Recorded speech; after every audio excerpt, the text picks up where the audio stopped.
always forget. That's perfect. Thank you so much. I'm just trying to figure out the mic, and then we'll be ready to go. Is that good? Okay. Good morning. Wow. There's a whole lot of people.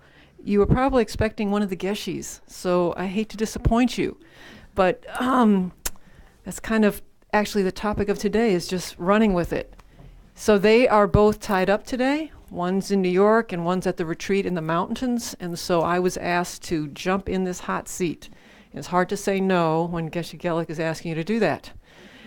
So I'll ask for your patience, but I think we'll have an interesting time this morning. Is anyone here for the very first time? Okay, well, welcome. Well, awesome. So I'm usually not the person sitting here. Please come back when Geshe Sangpa, Geshe Gelik. And so you can look online and see who is going to be kind of covering, because a lot of our students and teachers are in the mountains right now on this retreat. So you can look and see it all online and get information about that. They've asked me to do the next 2 Sundays. So it'll probably be a little thinner next week. But yeah, we've got some people covering for a while. So the way we usually start, I'm going to ask Andre to help us out this morning. So we usually start with a couple of mantras. And the first mantra we sing together. You can listen, you can meditate. It's only going to take a couple of minutes. And it's the mantra of compassion. And so when you're saying it, you're trying to generate a heart of compassion. And an easy way to do it today is we know the hurricane is beginning to hit Florida. And so really set your intention for even why you came into this room today. Think about what your purpose was and try to expand it out a little bit. So maybe you came for information or to try to, raise up your mood today or whatever it is, to calm your mind. And then think of all the other people around you who will benefit from that if you achieve that. And even the people farther out that you don't know and don't know and don't know, all the way to the people who are being impacted or were impacted by this hurricane. They're doing the same thing in the mountains, and we'll talk about that later, about how to kind of join our energy with theirs. So anyway, Andre's going to lead us in 2 different mantras, the mantra of compassion and then Tara's mantra. And then I think the kids will get to go play, and we'll stay here and play. Okay, thanks, Andre. All right. I have kind of a deep voice. I'm going to try to up it a notch, all right, so that I'll do my best, all right? I'll join you here. So Timrezik mantra, Om Mani Padme Hum, we're going to do that 8 times. And then the Tara mantra, Om Tara Tutara Ture Soha, we're going to do that 7 times. All right. And you can find these on page 37 in the gold book. I'm not quite sure, the white book if you have it.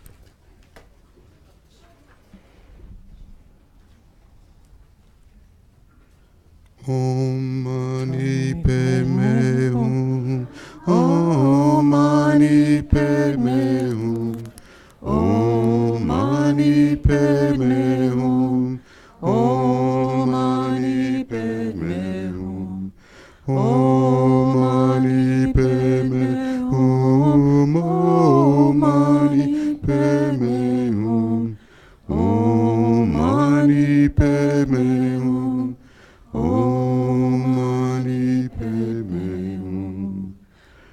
Om Tara Tu Re Soha. Om Tara Tu Re Soha.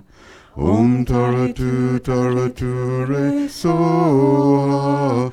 Om Tara Tu Re Soha. Om Tara Tu Re Soha. Om Tara Tu Re Soha. Om Tara Tu Re Soha. Thank you, Andre. Okay, so the kids can go off to their class. 1 second. Oh, sorry. Okay, so I'm Christy. I'm the family program coordinator, and today is the unofficial start to our first module. So today is an all-class group intention setting party. So all the kids are going to come with me, and we're going to go over to the education building. If you have a child that is going to be attending classes in the next month, we're kind of doing things different this year.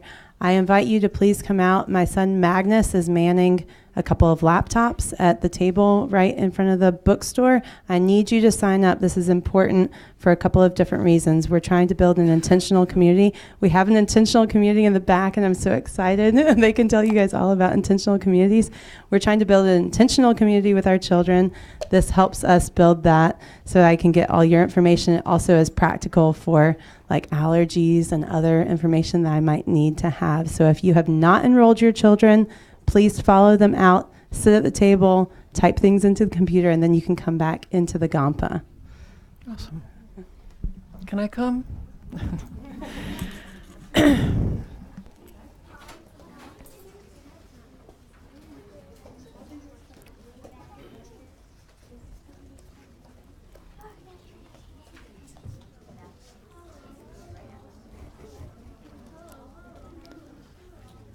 Okay.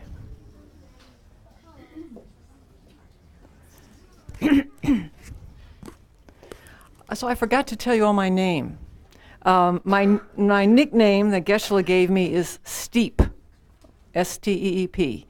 And many of you know that Geshe lived in my house when he first came to this country for about 9 years.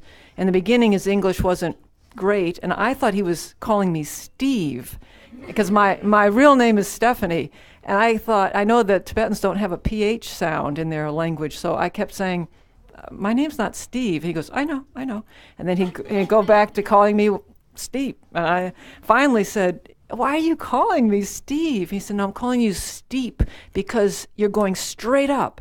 And I said, okay, steep also means straight down. So I just use it as a reminder that it's up to me which way I'm going. So that's the story of my name. Why don't we just spend a couple of minutes doing just a settling meditation. So get into a comfortable position. It's just going to be for about 2 or 3 minutes, just to kind of center and focus now that we're in this large group of people. Make sure, the most important thing is you make sure that your back is straight. So if you're sitting in a chair, put your feet flat on the floor. And if you do this at home and you're sitting in a chair, you might want to put a cushion under you that raises your hips higher than your knees and helps your back to straighten. You tuck your chin just a little bit so that the top of your head is in alignment with that straightened spine. Keep your arms out away from your sides. You can breathe deeply. If you want to have your hands in the traditional position, then the left hand is just below the navel, right hand is resting right on top of it, thumbs gently together, forming like an oval. This helps keep your elbows out, away from your body. And put your tongue at the back of your teeth so that your jaw is relaxed. You can close your eyes all the way or keep them a little bit open to let in some light. And you're going to put all your awareness on your breath, either the feeling of it coming in and out of your nose or the sensation of your abdomen rising and falling. You're trying to tie all of your thoughts to that so that they don't go wandering all over the place. And of course they will anyway, but you just very gently, as though they are your favorite pet, bring them back over and over again to the task of counting your breaths.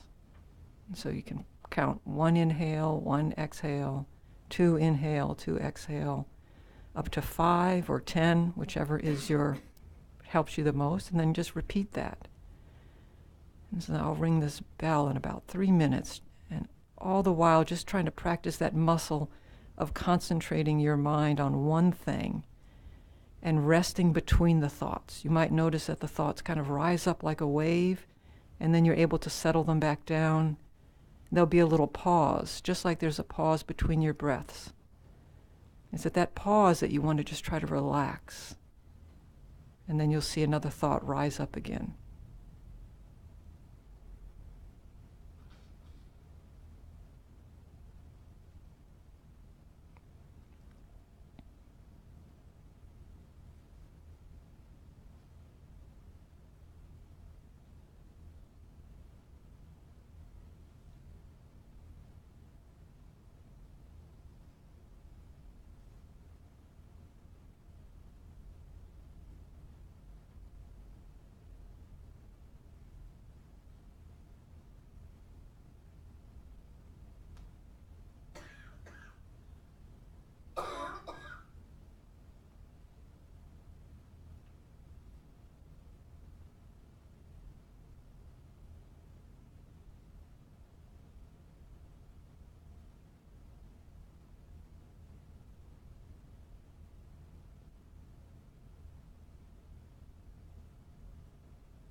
So when I got the call a day and a half ago to please come and sit here today, it wasn't exactly what I had planned.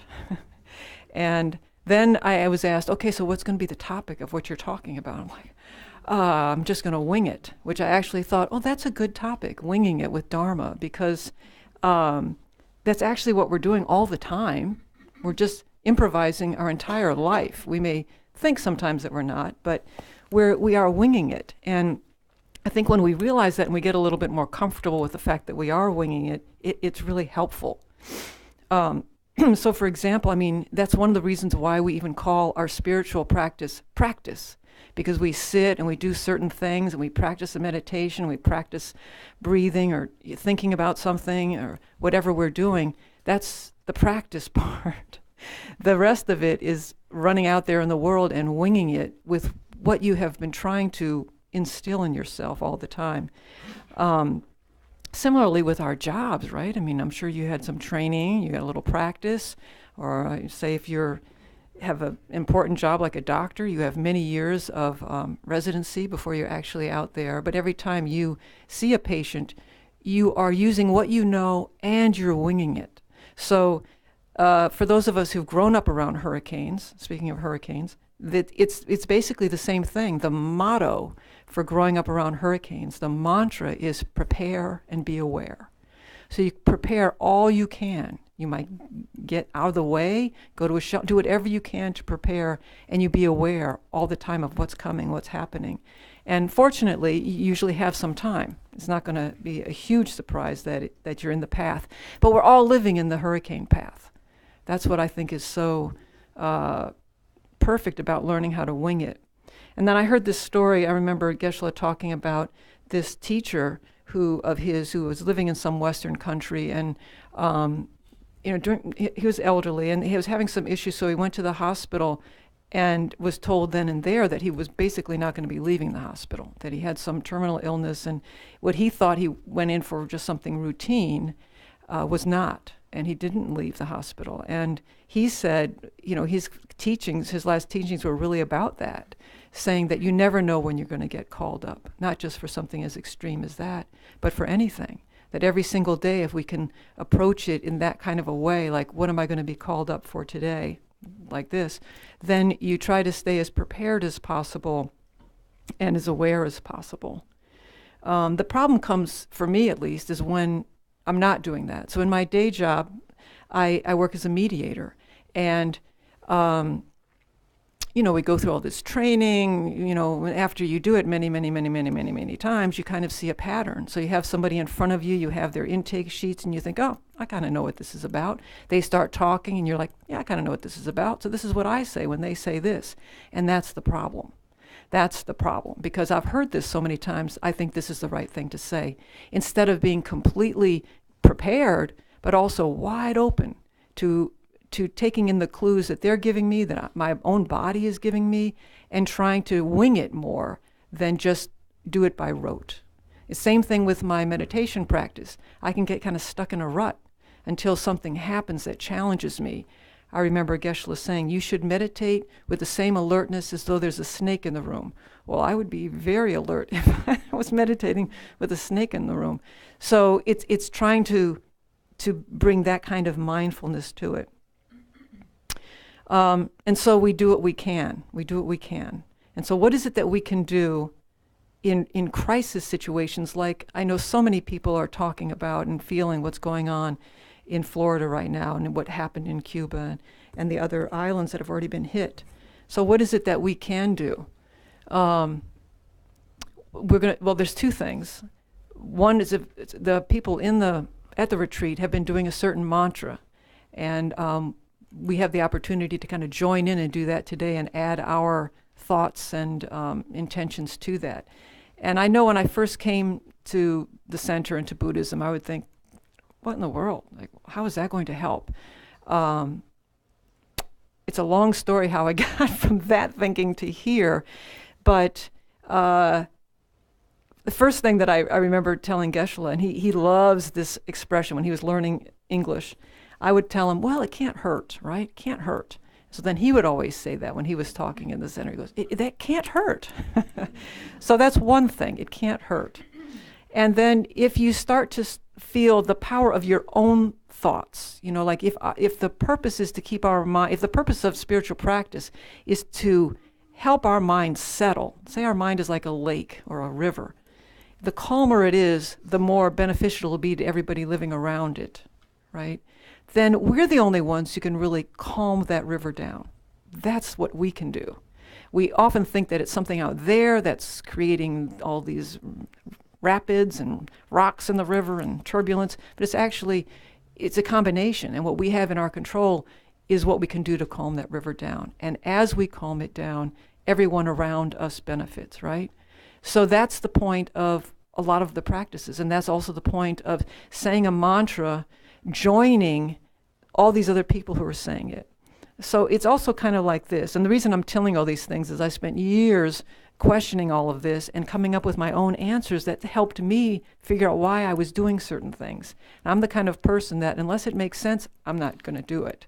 So I started thinking about how people will travel a long distance to, like, say, sit in the chair where Abraham Lincoln sat, or walk on a path where St. Francis walked, something like that.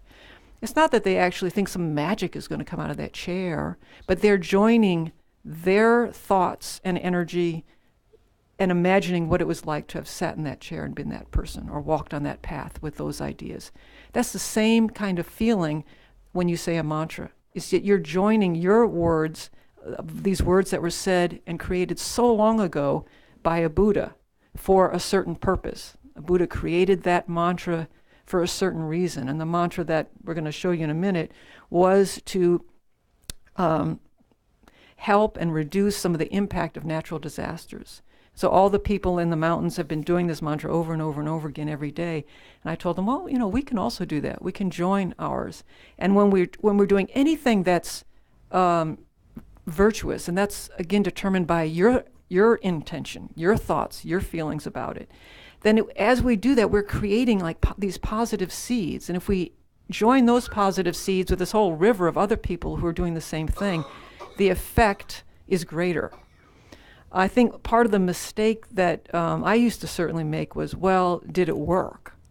When you start looking at then this longer river of you, not just this lifetime slice of you, but this longer river of you, first of all, there's no way it's going to hurt.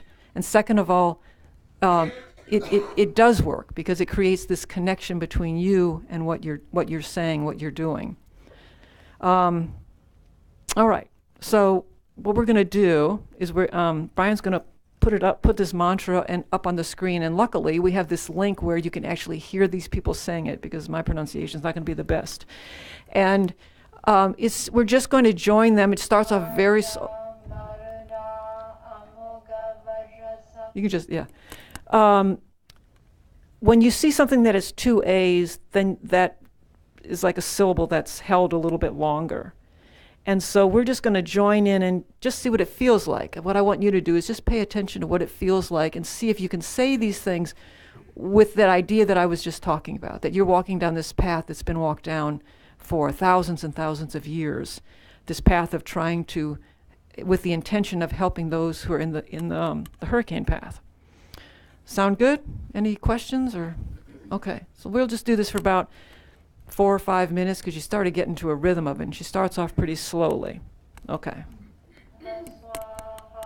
Om Sumbani Sumba Haratsara Maha Pasha Maruta Amoga Vajlatva Swaha Om Sumbani Sumba Haratsara Maha Pasha Maruta Amoga Satta Soha Om Sambani Samba Haratsara Maha Pasha Maruta Amoga Vaja Sattva Saha Om Sumbani Sumba Haratsara Maha Pasha Maruta Amoga Vaja Sattva Swaha Om Sumbani Sumba Haratsara Mahapasha Maruta Amogavaja Sattva Swaha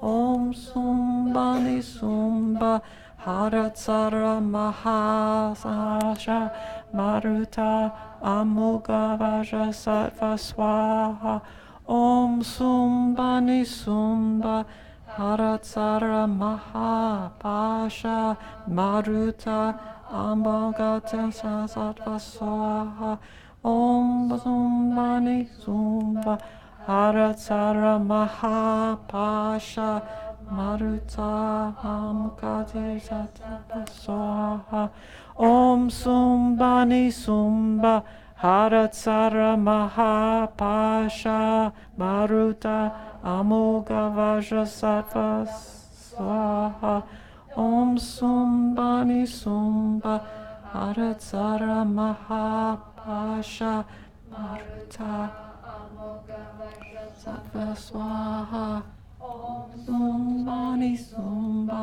Haratsara Mahapasha Maruta Amogavaja Swaha Om Sumbani Sumba Haratsara Mahapasha Maruta Amogavaja Sattva Swaha Om Sumbani Sumba Haratsara Mahapasha Maruta Amogavaja Sattva Swaha Om Sumbani Sumba Haratsara Mahapasha Maruta Amogavaja Sattva Swaha Om Sumbani Sumba Haratsara Mahapasha Maruta Amogavaja Sattva Swaha Om Sumbani Sumba Haratsara Mahapasha Maruta Amogavaja Sattva Swaha. Awesome. We'll end by doing a little bit more of that. You sounded great. You sounded fantastic. So the other way that this chore, task, opportunity that Geshe-la gave me jives with the rest of my life is I was taking an improv class recently. I thought, okay, so I just have to improvise.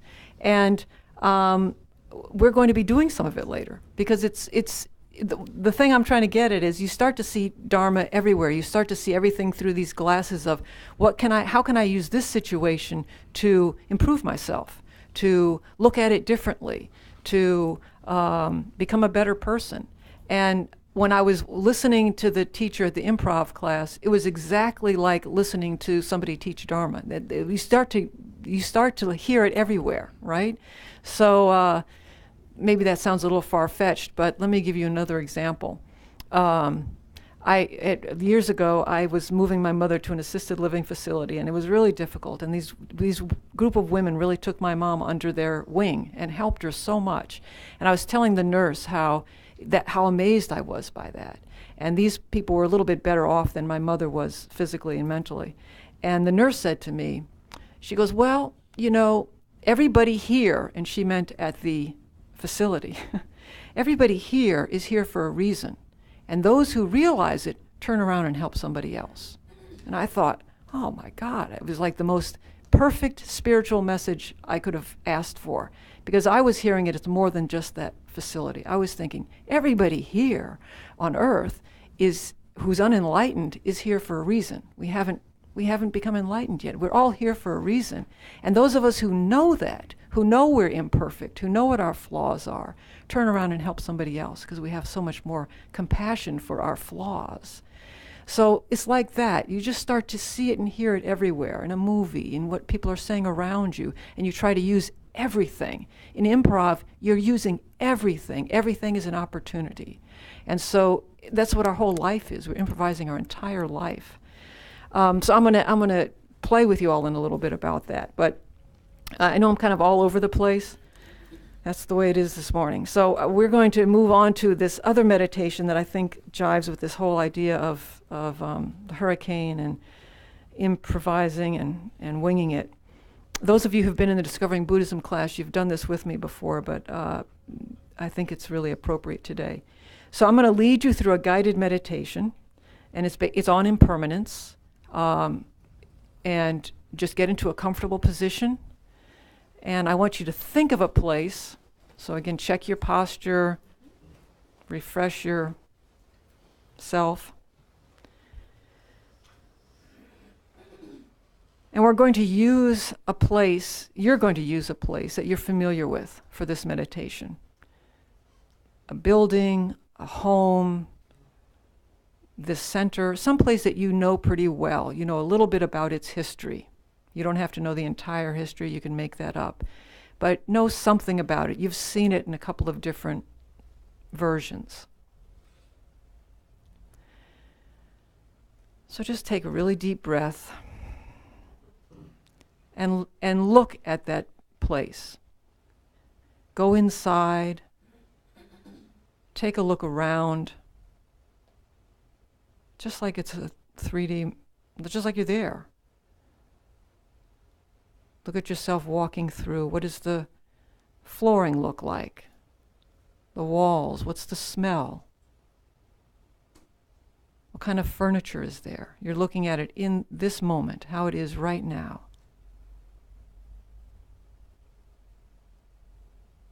What are the rooms like?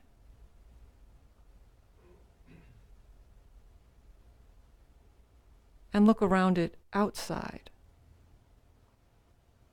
What are the trees, the grounds, the environment that it's located in? What is that like?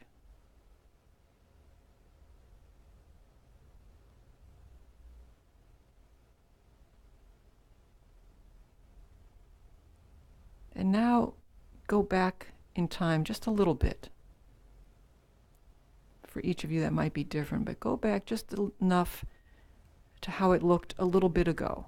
That might have been 2 months ago or a year ago, 2 years ago, some point where it was a little bit different. And again, go inside and look at it in that version. What was different? Can you pick out the differences?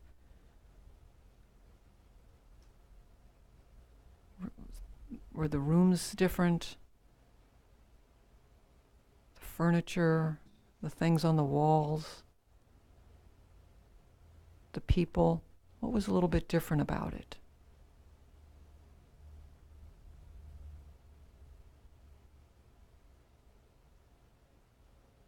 How did it feel?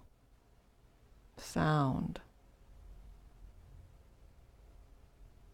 Was anything different outside in the environment?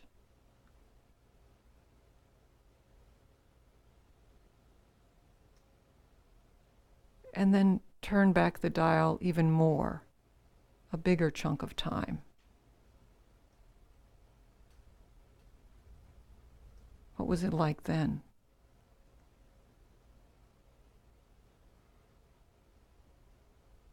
Go in and look inside at all the details, as many as you can remember.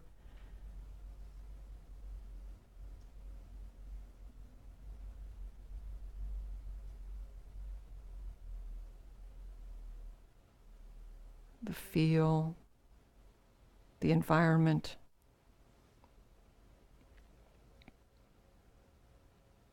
And can you go back to when you first were aware or encountered this place?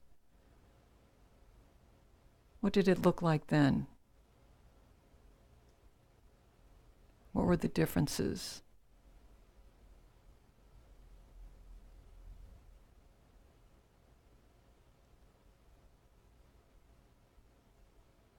What was the feeling, the people, the environment? What was it like then?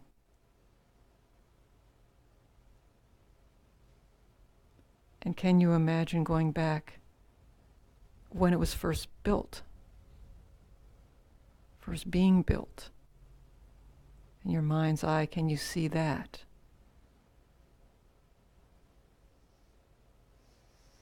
the construction of the place? Was it used for the same thing it's currently being used for? What did it look like? What was the environment like?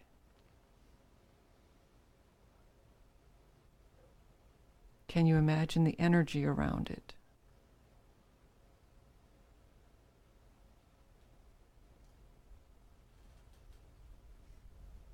And then go back even further in your mind's eye, in time, as far back as you want to go with it. Take a minute to allow this mental movie to go back in time.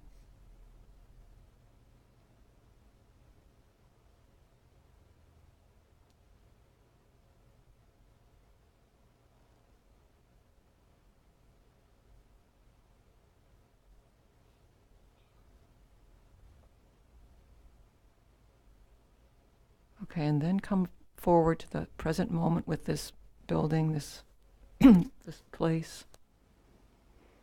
And now go forward. Imagine what this might look like in a year from now. Go inside and see what differences there might be. This is totally your creation now.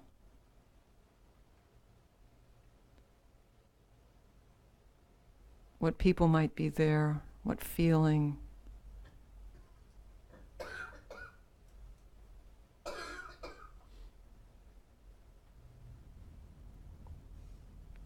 And go forward 10 years.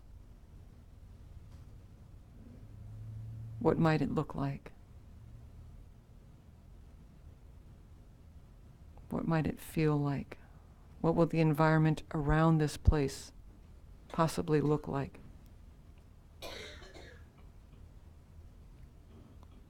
And then go forward as much as you want to in time, observing the changes to the building, the environment, the space, the energy.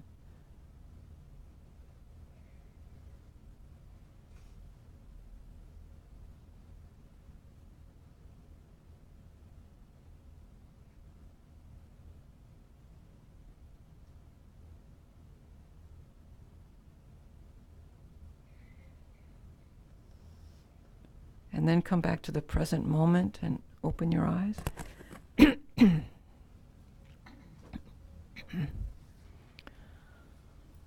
So this is a meditation we did I'm from New Orleans. We did in New Orleans for quite often in this group I was with. And after Katrina hit, a lot of the people in that group wrote to me and said how helpful this meditation was for them. And at the same time, people had a lot of questions about it and about impermanence in general. So I just want to see if anybody has any questions or thoughts about impermanence first, or we have a microphone, so yeah. The reason that we put this on mic is not to make, and you can just tell me your question and I can say it again, but we have people who are at home unable to get here, so it's being streamed. But I don't want it to inhibit questions. So if you really hate the microphone, I'll repeat it. But if you don't feel okay, then... Okay, I have a question, and it definitely does relate to impermanence. And it's probably also a really unpopular opinion, perhaps. But I noticed with the mantra, it said it was, to pacify hurricanes. But I'm not entirely sure why we would want to pacify hurricanes necessarily, because they're, I think, a natural force. It's not something that's just like happening and it's unnatural. It's something that's happening and it's just the way that things work. And I think maybe there's a great deal of suffering, but I don't think that we can know the full impact of like what's happening, and that perhaps in some way the hurricane functions to prevent suffering in the future that we're not like just aware of, that we can't see the full picture.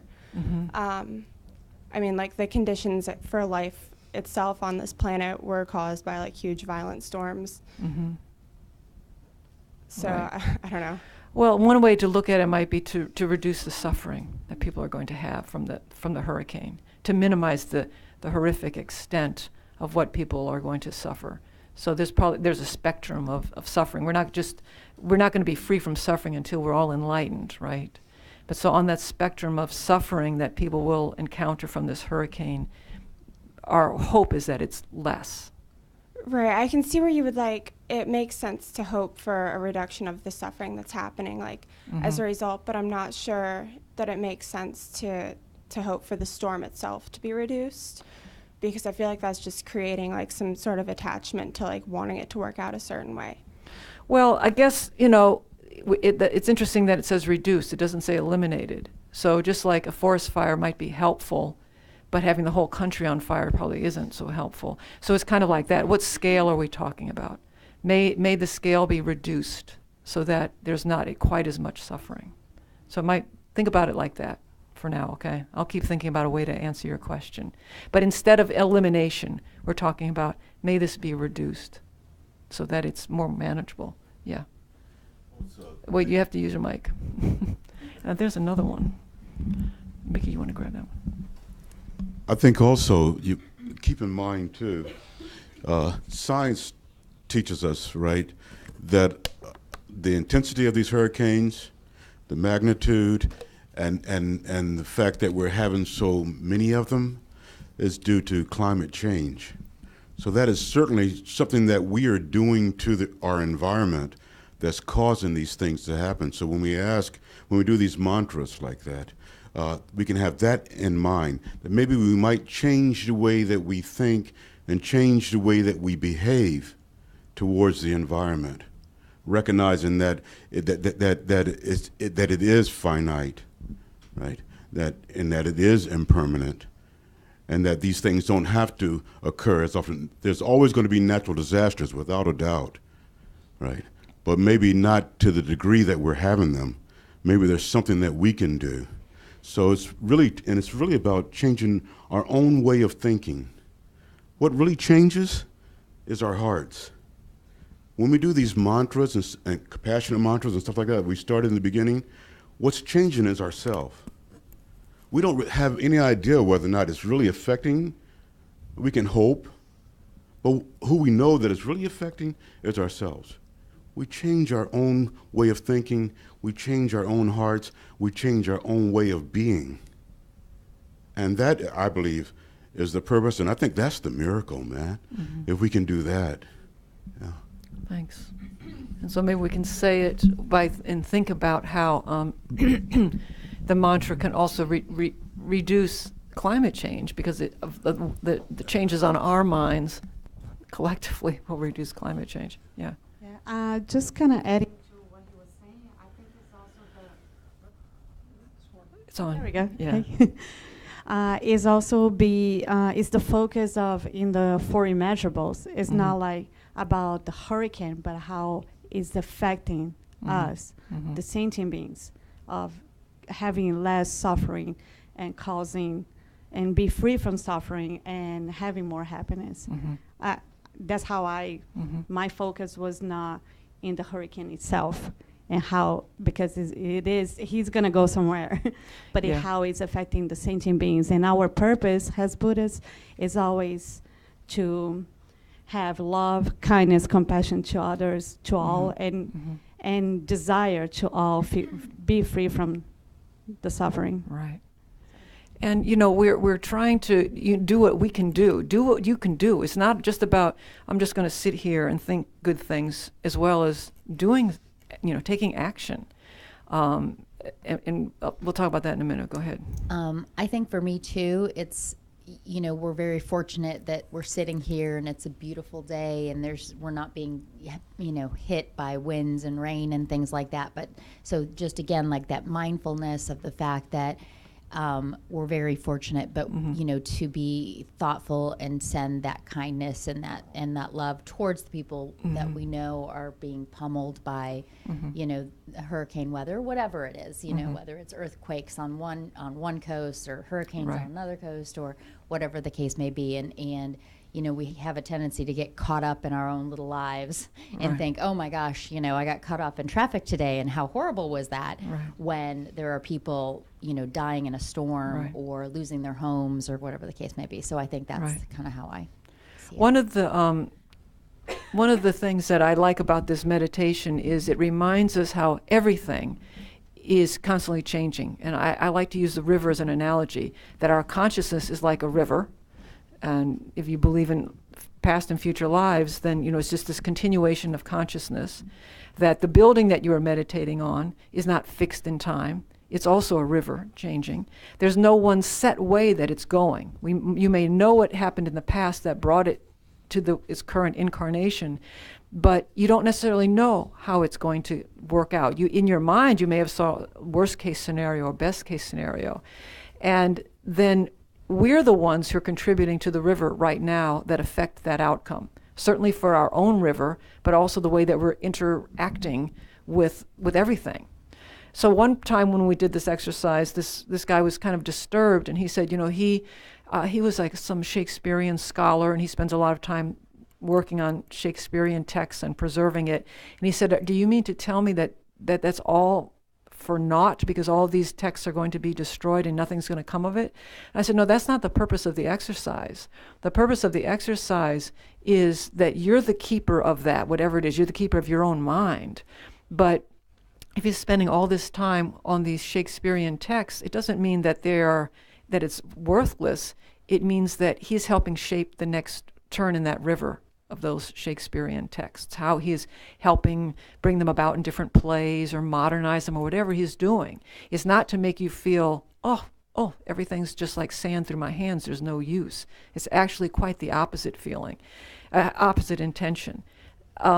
Sometimes when I've been in different situations where I've just been overwhelmed with impermanence, and it's been depressing. And I remember asking Geshe-la what to do then. I said, because sometimes when you've got impermanence smack in your face, the negative end of impermanence, it's hard to see that river. And it's just overwhelming and depressing. And he gave me this great answer, which was, okay, you're looking at what is fading away. Impermanence also means what's rising up. So you have to also think about that, meditate on that.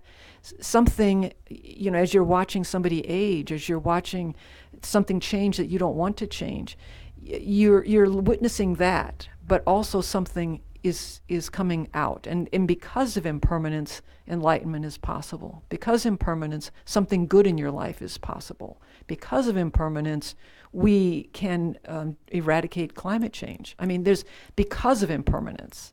So when you get overwhelmed with impermanence, then take a minute to try to balance it that way. Okay, well, I think that's enough about that. Let's move on to some fun. And I will try to explain as we go along how this relates to Dharma and something that you can do. So I need a brave volunteer. Are you brave? Yeah. Okay, good. Can we get him a mic? So we're going to do this exercise. So you're going to do this with somebody sitting next to you too. Thank you. And can you just come up here so everybody can see what we're doing? We're just going to have a conversation, and we're going to start this conversation where it has to start with no. I'm going to come up with an idea. We're going to plan a big party, okay? And so your response is going to be no, and then you're going to add something to it. And I'm going to demonstrate this, and then I'll say no to him, and we're going to go back and forth. So tell me your name. Trip. Okay, Trip. I think the party should have live music here. No. And then tell me something about, you have to add something. Why no? Yeah, didn't know, blah, blah, blah, blah, blah. The music's so, it stresses me out. It's too loud. No. We need to have then tapes and different kind of music and maybe some violins. Only accordion. No. No, accordions are really, they really are weird, No accordions. Maybe we should have dancing. Dancing is too frivolous. No. Okay, so it goes like this, but you have to add something so that I can say no to it. So if he says something like, no dancing, that's frivolous, we should have balloons, then I'm going to say, no, balloons are too expensive or whatever it is, okay? We're going to go back and forth like that. So you say no and you add something to it, okay? And what I want you to pay attention to is how you feel in this conversation of no. So turn to a partner, be brave, and introduce yourself. If you don't know somebody sitting next to you, you need to have two people. Thank you. And then I'm going to ask you to do another one with me, okay?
Okay, and try to wrap that up. Try to wrap up your no conversation.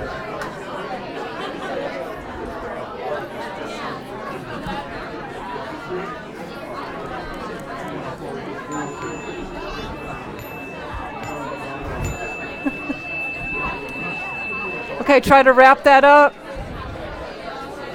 Everybody's having so much fun. Okay. All right. Ding, ding, ding, ding. Okay. You are really enjoying saying no. No. How did that feel? Bad, good? You like saying no? Yeah, oh, got a lot of no left in you. I was around this little 2-year-old yesterday at this store who everything was no. It's like, wow. Okay, so now we're going to do a yes, but conversation. Trip, you want to help me again? So it's yes, but. And you can plan anything. You can, we're going to plan a trip. I'm going to ask him to go on a trip. He's going to say yes, but, and then blah, blah, blah. He's going to give me some information so that I can say yes, but to him. Because you may have realized if the person just says no, there's nothing, they need to propose something back that you can say no to. So he's going to say yes, but, and then I'm going to say yes, but to him. All right, so we're planning a trip. I think we should get in the car and just drive across country. Yes, but cars are really stressful. I might have a panic attack. I'm serious. Yes, but we could get you some medication and just take it really slow. Yes, but medication is full of toxins. I don't trust the water they made. Yes, but we could take a train then. Yes, but I'd prefer to take a plane. Yes, but planes are really expensive. Okay, you get the idea, right? Now you get to have your own yes, but conversation, okay? And we'll flash the lights when we're winding that up.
Is that enough?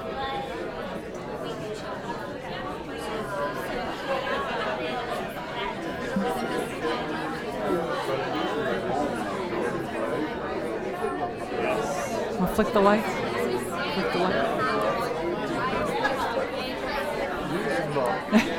Thank you. Yeah, just flick them for me. Okay. I think you have to do it a couple times, yeah. All right, thank you. All right, was that more fun or less fun? Less fun. Yes. You're still not getting anywhere, right? Exactly, yeah. Yes, it kind of seems like it's almost the same thing. This is just more passive aggressive. With the no, you know it's a no. This is like, yeah, but, and so in the work I do in mediation, we hear one or the other, and the no's are a lot easier because you know why. No, blah, blah, blah, blah. Yeah, but it's hard. Okay, so now Trip and I are going to do yes and. So I'm going to propose something. He's yesing. That he's going to say yes, and he's going to add something to it. I'm going to yes and add something to it, okay? Trip, I think we should take tomorrow off and just have a great day. Yes, and we should just do a jig. A jig, yes! I've never done a jig. Let's hire some accordion players. Yes, and we also need harmoniums. Harmoniums, yes, that sounds awesome. And can we get some food? Yes, and we need lots of drinks. Yes, drinks, and balloons. Yes, and floats. Oh, wow, yes. So you get the idea, right? You're planning a party. You could add to it. So anybody want to come? All right, so you plan whatever you want to plan. It doesn't have to be, I just said we're going to take the day off of work and do something. It could have gone in a zillion different directions.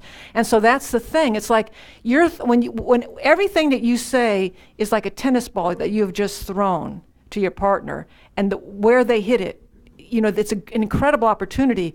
I didn't have to say accordions. He said, let's do a jig. I said, yeah, let's do a jig on a truck and drive across the state. You can go in any direction with this, okay?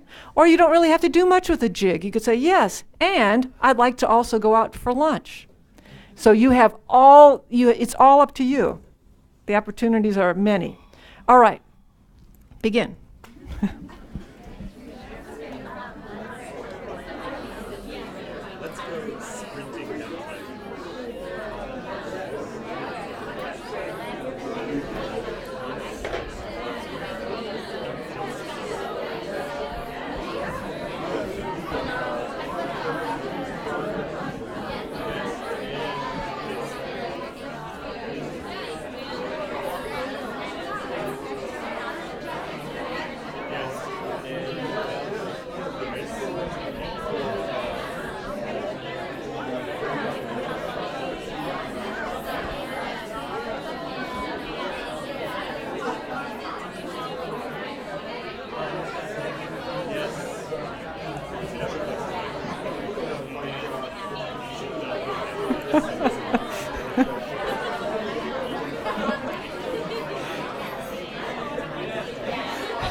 Can you flick the lights?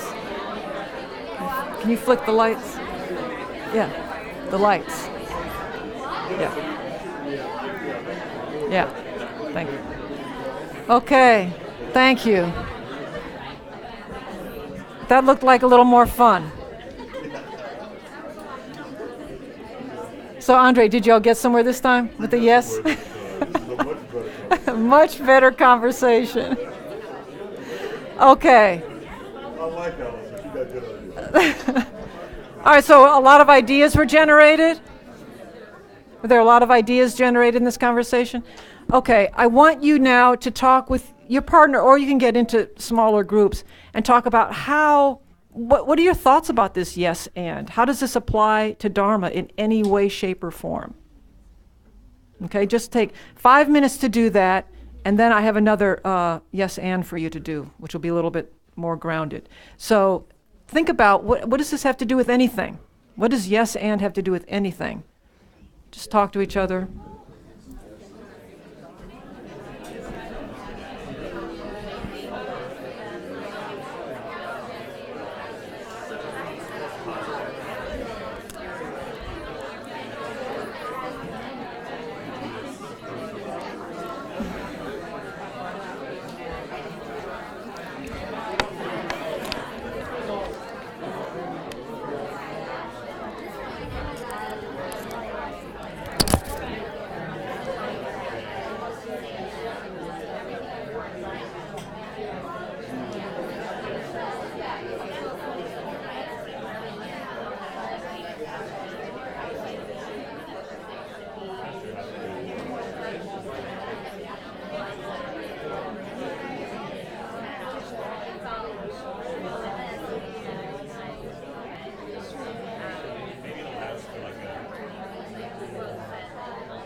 Okay.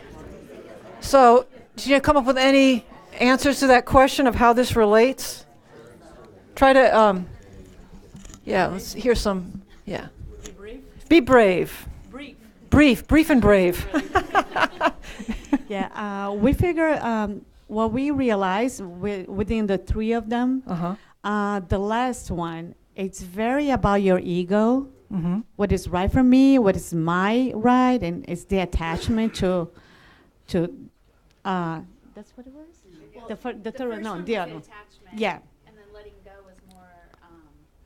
Oh yeah, no, the last one, it was the more positive because it's a collective, it's inclusive, and it's but the middle one, it feels very you get even defensive because it's your ego is like, yeah, you accept him, but mine makes more sense.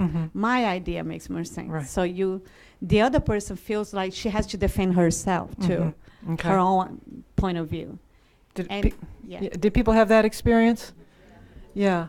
Anything else that you came up with about what's yes and, how yes and fits?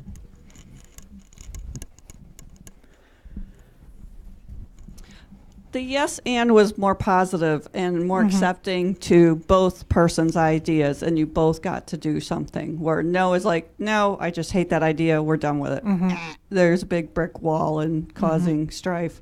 And the yes but is like, yes, but my ideas are better, or, I'm going to come up with all these excuses and reasons not to do it because I don't want to hurt your feelings, but at the same time, I'm going to come up with something that's not going to work. But yes and is very, I'm accepting your idea and I'm adding on to it so we can both be happy.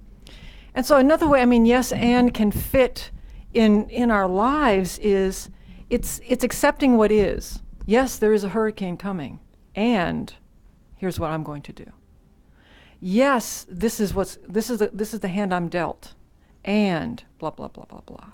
So, as a mediator, I am the yes and. The people are the no's and the yes buts.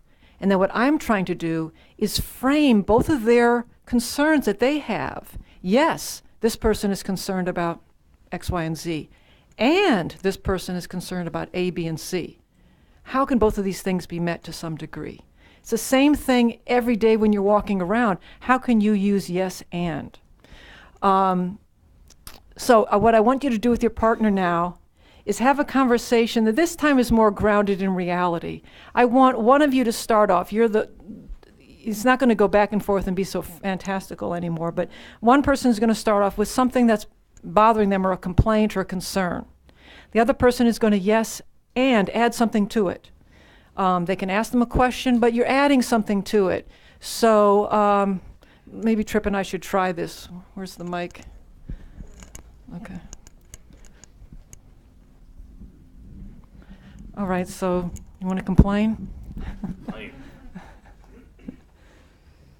It can be a complaint, a rant, or just something that that's bothering you, that you're thinking about. What'd you say? The accordions. It's hard for me to be grounded. Traffic is always an easy one. Yeah. People get so angry in traffic, and it makes me uncomfortable. Yeah, and that can lead to an accident. Yes, and it's just this big mixture of their stress and my stress. Right. On the road at a high speed. Yeah. And I see he doesn't have to add anything. He just has to keep talking now. I am the yes and person. So my and will give him to talk more. Yeah, and I've seen some really terrible accidents happen that started with just little things like that, and everyone's stress rises up. Now the point is for him to feel supported, not, this isn't going to, it can involve a long just complaining session.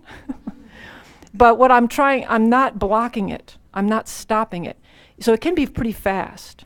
But he's hopefully feeling received. I am no longer stopping this. I'm no longer just trying to fix it, trying to make it go away. I'm saying, yeah, and that makes your stress really awful, which could lead to an accident. You see what I'm saying? So you could do several of these back and forth. You don't have to go on and on and on. It could be fantastical, you know. I'm worried about, you know, the angels that I saw last night in the room. Yeah, high end, blah, blah, blah. So you could do anything you want. The point is for the speaker, the one who starts, to feel completely received, 100%. So try to bring something into your life. Does that make sense?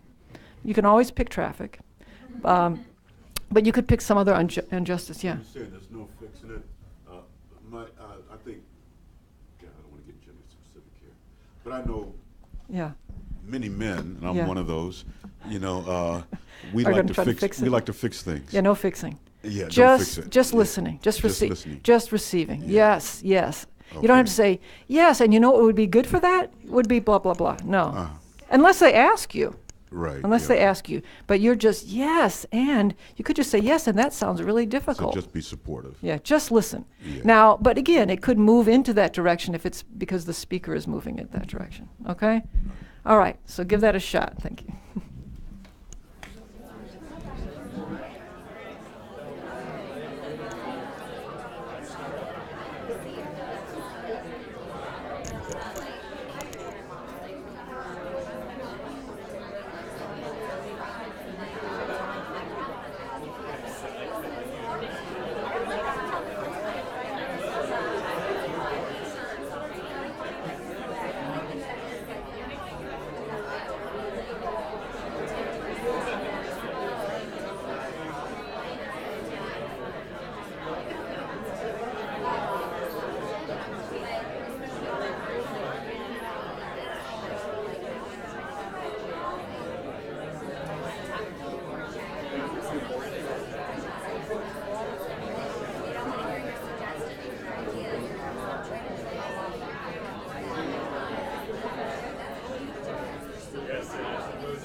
Okay, try to wrap that up.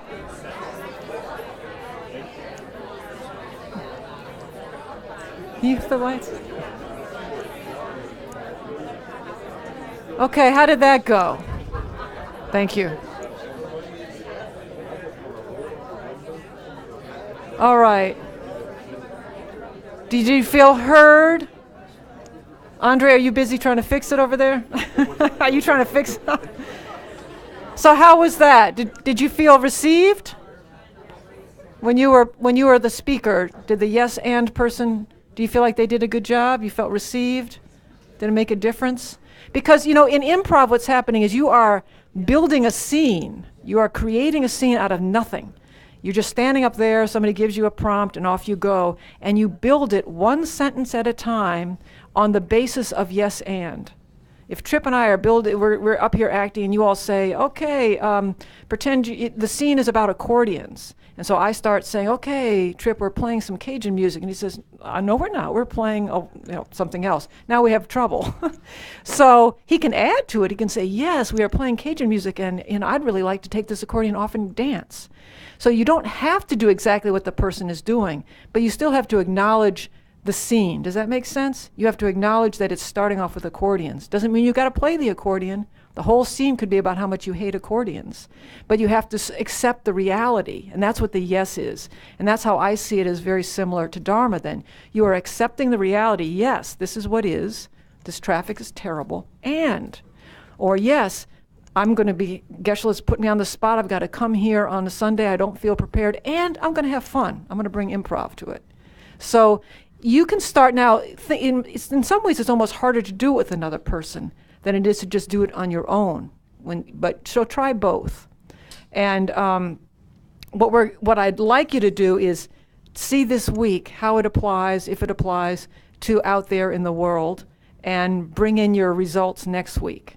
I know when we were getting this center going and we were really growing from a small group in a basement to this large center, one of the things that we all wanted to be able to say is yes to all the different ideas. And we had tons of ideas. We couldn't actually do all of the ideas.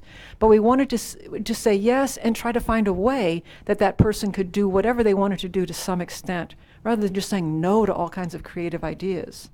So it's yes, and it can fit like this, and it's going to have to wait a year, and I want your energy in this other direction. So that's the same kind of thing. And somebody said that we have some people here who have created an intentional community. Would you all raise your hands? Did they already leave? Oh, here. Okay. So I would think we should all talk to these people afterwards, because they're doing exactly what we're talking about, is about yes and bringing your intention into something right from the beginning. We always talk about in Buddhism, the first thing you do in the practice is set your intention. And so then this intentional community is trying to do that in every day. So I'm sure that if you all come back, I'd love to hear more next Sunday, because then I don't have to talk the whole time. You all can come up and talk and tell us a little bit about that, okay? Please, really. I'll be here Sunday, so I'm going to count on it. All right, so we're going to end with doing some more of the mantra recitations, setting our intention that, first of all, this can't hurt. Can't hurt to walk on the same path that a Buddha has walked on. By saying these words, that's the same thing. It can't hurt to sit in Lincoln's chair, Can't hurt to walk this path, and that's kind of the starting place. The next place would be, it could actually really help to join my thoughts to these same thoughts. I think I'm echoing here. And may this, all the merit that I have created today at minimum, go into reducing the suffering that people in the hurricane path might experience. Okay, so we're going to pick it up right at the same spot that the recitation was on, and do that for about 4 or 5 minutes. Okay.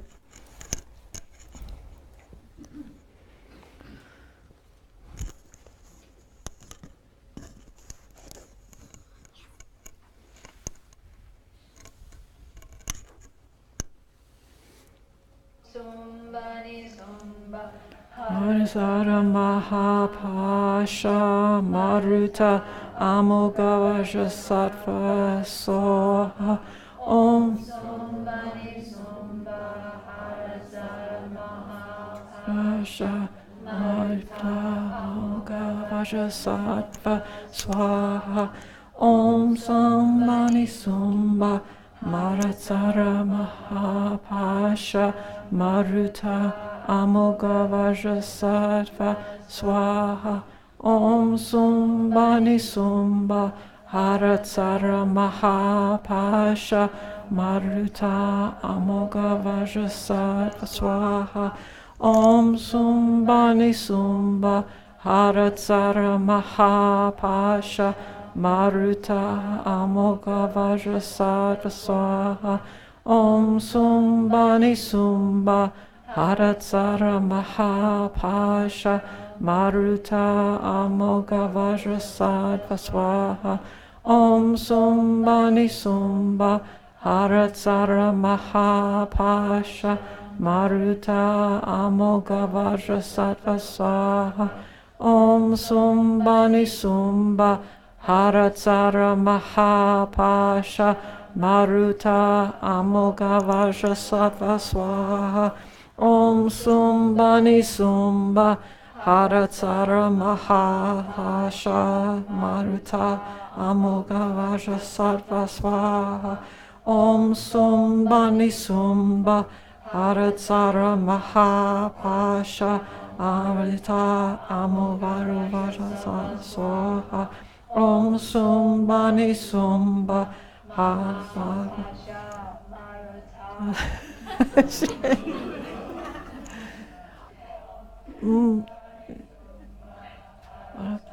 Mahapasha Maruta Amoga Vajrasattva Swaha Om Sumbani Sumba Haratsara Mahapasha Maruta Amoga Vajrasattva Swaha Om Sumbani Sumba Haratsara Mahapasha Maruta Amoga Vajrasattva Swaha Om Sumbani Sumba Haratara Mahapasha Maruta Amoga Vajrasattva Swaha Om Sumbani Sumba Haratara Amoga Vajrasattva Swaha Bani Sumba Maruta Mahapasha Maruta Amoga Vajrasattva Swaha. Awesome. Oops, I guess I need this still. You see what happens though when one person fell off, we all just, That to me is another little Dharma lesson. You never know the power of what you're doing. You never know who's following who, right? You think it's somebody else on the road who's causing this traffic jam, and meanwhile you might have messed up. So anyway, the power of your thoughts, your actions, your deeds. That's the whole point. So how do we end this on Sunday? What do we dedicate? Is the Shanti Deva's prayer or yes? Okay. 246, page 246. Thank you so much. Here, can we give her the mic? Why don't you lead it? Since this is an improv session. As long as, you want to lead it? Yeah. Well, we're all going to say it with you. We're all going to say it with you. You can do this. Be brave. We're all going to be right behind you. Yeah. May all beings everywhere plagued by suffering of a body and mind obtain an ocean of happiness and joy by virtue of my merits. May no living creature suffer, commit evil, or ever fall ill. May no one be afraid of belittle with a mind weighted down by depression. May the blind see forms and the deaf hear sounds. May those whose body are worn with toil be restored on finding repose. May the naked find clothing, the hungry find food. May the thirsty find water and delicious drinks. May the poor find wealth, those weak with sorrow find joy. May the forlorn find hope, constant happiness and prosperity. May there be timely rains and bountiful harvests. May all medicines be effective and wholesome prayers bear fruit. May all who are sick and ill quickly be free from their ailments. Whatever diseases there are in the world, may they never occur again. May the frightened cease to be afraid, and those bound be freed. May the powerless find power, and may people think of benefiting each other. For as long as space remains, for as long as sentient beings remain, until then may I too remain, to dispel the miseries of the world. Thank you for leading this. Thank you, Trip. Thank you, Andre. Thank you, all of you, for your patience with me. Come back next week. We'll do a little more improv and see what happened with your homework. Okay. All right. Thank you.